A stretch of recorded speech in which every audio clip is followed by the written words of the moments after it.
Good evening, I'm Taylor Newsom. And I'm Margaret Chase. We have all of your latest news, sports, entertainment, and more. All that and more coming up on the Monday Night Roar.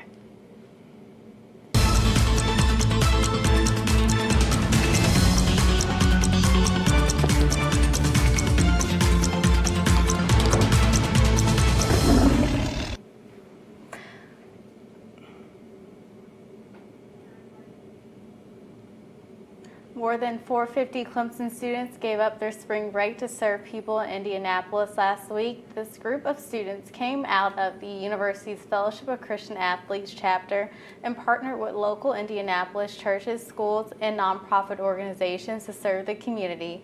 These Tigers traveled a total of 17 hours round trip and worked on few hours of sleep to help the capital of Indiana. Other Clemson students spent their week with Students Helping Honduras. 30 students from the Clemson branch of Students Helping Honduras went back to the Central American country to help build new, cleaner schools. Sophomore Katie Silva said, "My recent trip to Honduras impacted my life more than I ever thought. I expected to make a change in the community by helping them build a school, but instead the community changed my life forever. I left a piece of my heart in Honduras, and the Honduran community taught us all so much about the values of life, laughter, and friendship." Ever wonder how much sleep you really need? The answer to these questions and many more will be answered during Dr. Christine Murphy's humorous look at sleep fatigue and napping this Wednesday, March 23rd at 4:30 p.m. in room 118 of the Academic Success Center. This is an opportunity to learn one of the essential skills needed to excel in school and life. Dr. Murphy will also address the best time to sleep, learning with your eyes closed, and what really happens when you're dreaming. Pride Week is coming up in April, and Clemson Live is partnering with Gantt Multicultural Center to put on a drag show for students to enjoy.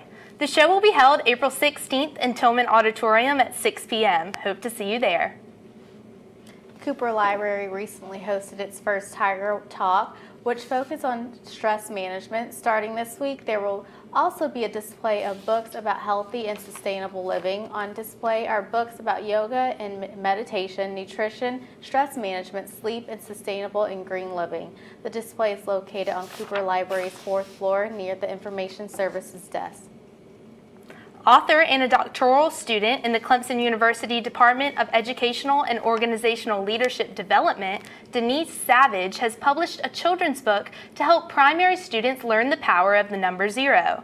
The book, titled "Zero, the Hero Saves the Day," positions Zero as a superhero who aids numbers 1 through 9 in their quest to form large numbers.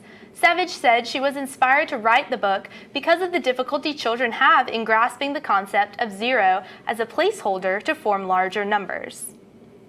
Now, after a week of spring break in the sun, this week's weather may surprise some students. Here's Trevor with a look at what to expect this week.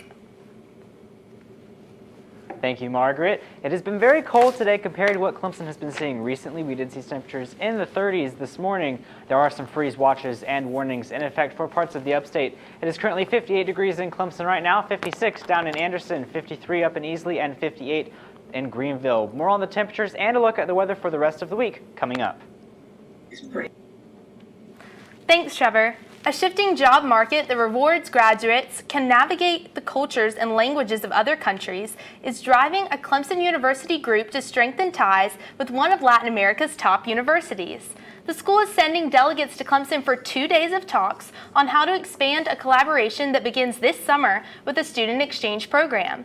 The new Clemson College of Science director said the goal of this collaboration is to help Clemson build a climate that attracts and retains a more diverse student body, faculty, and staff.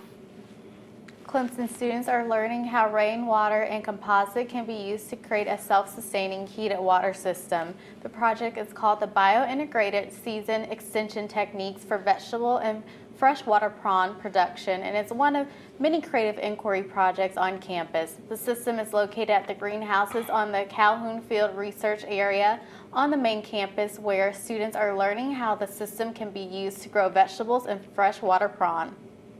Construction began at the east entrance ramp of Long Hall last Friday and is set to end this Wednesday, March 23rd, if the weather permits. University facilities will be removing brick pavers and deteriorated concrete located at the east ramp and replacing the area with new concrete.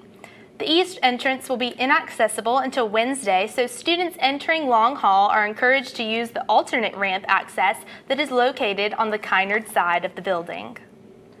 The Clemson University Public Health Sciences Department has teamed with local vendor VidiStar to introduce a cloud-based reviewing and reporting system that has significantly enhanced its cardiovascular imaging leadership program and changed the way it is delivered. The system gives students greater access to their imaging work and a more thorough grounding in the reporting aspect of imaging technology. Clemson Libraries is currently testing a new website design that can be accessed by visiting libraries.clemson.edu. The new website has been created to be both aesthetically pleasing and more user-friendly. The layout encourages use of all that Clemson Libraries has to offer, including research materials and checking out media equipment. This new site is still being worked on, and Clemson Libraries appreciates any feedback that users have to offer. After many protests and speakers at Clemson in the last few months, scholars from other communities are now taking a look at race relations on Clemson's campus. I spoke with faculty and students at Clemson to see if they feel the same.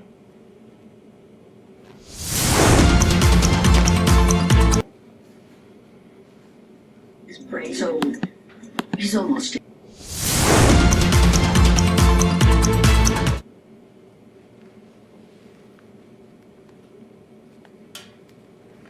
Clemson University faculty have named psychology professor June Pilcher one of the very best by awarding her the Class of '39 Award for Excellence. The award, endowed by the class of 1939 to commemorate its 50th anniversary in 1989, is presented annually to one distinguished faculty member whose outstanding contributions for a 5-year period have been judged by his or her peers to represent the highest achievement of service to the student body, university, and community, state, or nations. Congratulations. Fall class registration begins on April 5th, which means students should be receiving information about advising appointments soon if they haven't already. Students will be assigned a specific time to register for classes on the days following April 5th. Students are able to check their time by logging into iRoar, clicking on Student, and then Registration. Students will also be able to see if they have any holds preventing them from registration. Crop values for corn used as grain and winter wheat have significantly dropped from 2014 to 2015. Clemson University feed grain specialist says that this is due to a combination of markets and weather. To minimize losses this year, David Gunter, a Clemson Extension feed grain specialist at the Edisto Research and Education Center, said producers will be watching spending so that they can cut down on their losses by keeping a watch for diseases. Tomorrow in the Wellness Zone at Fike Recreation Center, there will be a healthy eating exhibit on display from 1 to 4 p.m. This event is a part of promoting March as a Nutrition Awareness Month on campus. The Wellness Zone is located directly inside and to the left of the main doors in the lobby of Fike and aims to provide outlets for interactive learning and meaningful dialogue to promote wellness in the Clemson community. Now let's hear from Nick with this week's box office hits.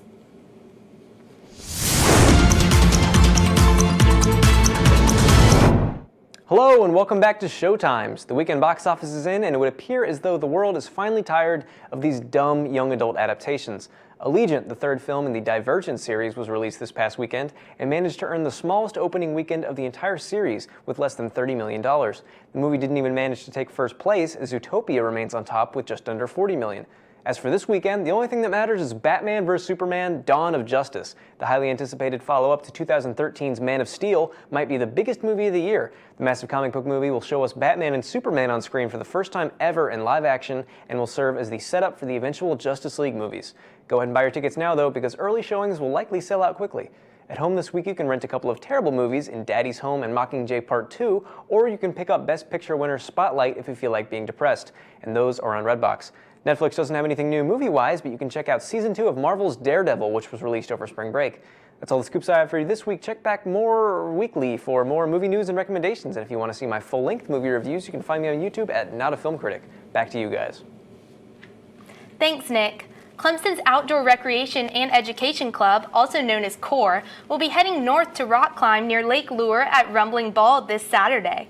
The cost is $35 and includes transportation, gear, guides, and a great time. Visit the campus recreation website for more information and to register for the trip. D.C. Attorney Peter Hubbard will be at Clemson on April 12th from 5 to 6:30 p.m. in Hardin 100. He is speaking as part of the Clemson Information Economy Project. Huber is a senior fellow at the Manhattan Institute for Policy Research and will speak about his latest book titled The Cure in the Code: How 20th Century Law is Undermining 21st Century Medicine. The discussion will focus on Huber's argument that absolute policies and government regulation are impeding growth of DNA-focused medical treatments. From 1 to 4 p.m. this Saturday, March 26th, the Hunt Cabin on the Botanical Gardens property will be holding an open house in honor of the German heritage of the upstate. Visitors can expect to learn about German art by decorating paper eggs and hearing more about the springtime traditions that may have accompanied the German settlers of Walhalla when they arrived in the upstate in the 1840s.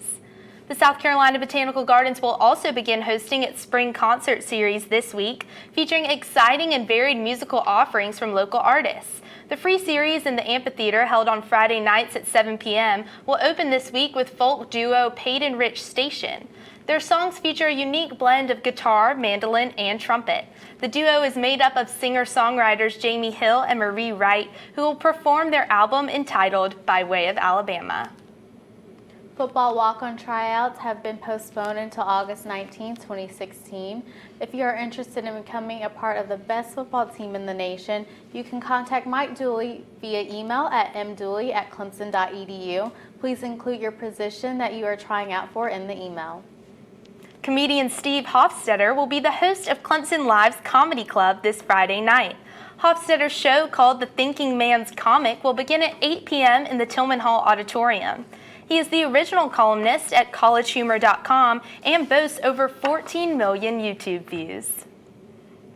Are you an Amy Schumer fan? Well, the stand-up comedian and actress will be making her way to Greenville and Charleston in April. Schumer will be at North Charleston Coliseum on Thursday, April 28th, and the Bon Secours Wellness Arena in Greenville on Friday, April 29th. Tickets are on sale now and range from $34 to $94.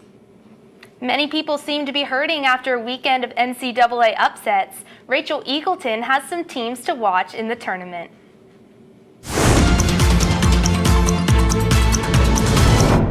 Thanks, guys. Well, March Madness is in full swing, and wow, has it really lived up to its name this year. From upsets to buzzer beaters, it's a wonder that anyone's left standing with winning brackets in hand. Let's take a look at some of the most surprising games that led to this year's Sweet 16. First up, Notre Dame versus Stephen F. Austin. The game was a true fight to the finish, with the Irish tipping in a rebound with 1.5 seconds left on the clock. This tip sealed the deal, giving them the game-winning score of 76-75. Next, Texas A&M overcame a 10-point deficit with less than 30 seconds in the game to force Northern Iowa into double overtime. The Aggies won with a score of 92-88. However, Northern Iowa had some magic of their own to even be in the game against Texas A&M. They previously beat Texas with this amazing half-court buzzer beater. This is the second. Texas will have a chance to tie or win it with a three. Taylor attacks, floats, even at 72. 2.7 left. Last chance for the Panthers. And he said he wouldn't take a timeout in this situation. Jesperson, half-court heave for the win. Jesperson knows it. Northern Iowa wins it at the buzzer. 75-72. It will be interesting to see what craziness comes out of the Sweet 16 games, which begin this coming Thursday, March 24th. Closer to home, Clemson baseball is on a 7-game winning streak. The Tigers are now 16-3 overall and 5-1 in ACC play. Most recently, the Tigers swept in a 3-game series versus Boston College. To clinch the sweep, freshman Seth Beer hit a 2-out solo homer in extra innings. Beer now has a 17-game hitting streak and 9 home runs this season. Fellow Tiger Deshaun Watson had some fun on Twitter, calling Beer a GOAT, or the greatest of all time. You can catch the Tigers in action tomorrow night at 6:30 as they take on Presbyterian College at Doug Kingsmore Stadium. That's all for this week. Back to you. Thanks, Rachel. According to South Carolina Highway Patrol troopers, a 20-year-old woman died in Greenville County when she was thrown from her car Thursday morning. The woman was identified as Ashlyn Brooke Neal from Fountain Inn. Troopers said Neal was driving on Stockton Road after working a third shift, and her car went off the right side of the road and overturned. Neal died at the scene. The Greenville Zoo announced that Walter, the zoo's male giraffe, is set to transfer to another facility. Walter is heading for the Turtleback Zoo in West Orange, New Jersey, where he will join the zoo's bachelor herd. The Species Survival Program recommended the transfer after Walter and Autumn successfully gave birth to 2 baby giraffes. The Greenville Zoo is still working out the details of the transfer, but expects it to happen in late March or early April. Former Wofford Career Center teacher Michael Cash accused Spartanburg District 1 of altering grades of 2 students who were caught cheating on the final exam back in January. Now Spartanburg officials are firing back against the former teacher in a legal response filed in U.S. District Court. In its response to the lawsuit, Spartanburg District 1 denied it engaged in any wrongful act whatsoever. They also stated that Cash acted unprofessionally and in disregard of the best interests of students. Ruth's Chris Steakhouse is adding a second location in downtown Greenville, according to the marketing firm Crawford Strategy. The new franchise will be the sole food service provider for the new Embassy Suites Hotel to be located along River Street and the Reedy River. The Ruth's Chris Steakhouse will be on the lobby level overlooking the river, and a rooftop venue will offer a lighter fare menu and views of the Blue Ridge Mountains to the north. An upstate teen who is a volunteer firefighter was charged after he admitted to deputies that he set fire to 3 homes. Dylan Cole Matthews is charged with 3 counts of third-degree arson and 1 count of willfully burning lands of another. Matthews was part of the junior firefighter program and has been dismissed from the program. Now that SeaWorld has decided to phase out their killer whale program, they are struggling with the question, what is SeaWorld without Shamu? SeaWorld's decision followed a backlash from the 2013 documentary Blackfish, which told the story of an orca responsible for the death of 3 SeaWorld trainers. Attendance at their park significantly declined at the urging of animal rights activists who demonstrated outside the park's gates. Overall, marketing experts say SeaWorld is making a positive change, although rebranding may be difficult. Have you ever wanted to live in the White House? Well, there's a White House replica up for sale just outside of D.C. The replica is located in McLean, Virginia, and the asking price is $3.25 million. The house even contains an Oval Office. Lastly, here's Trevor with the weather to look out for this week.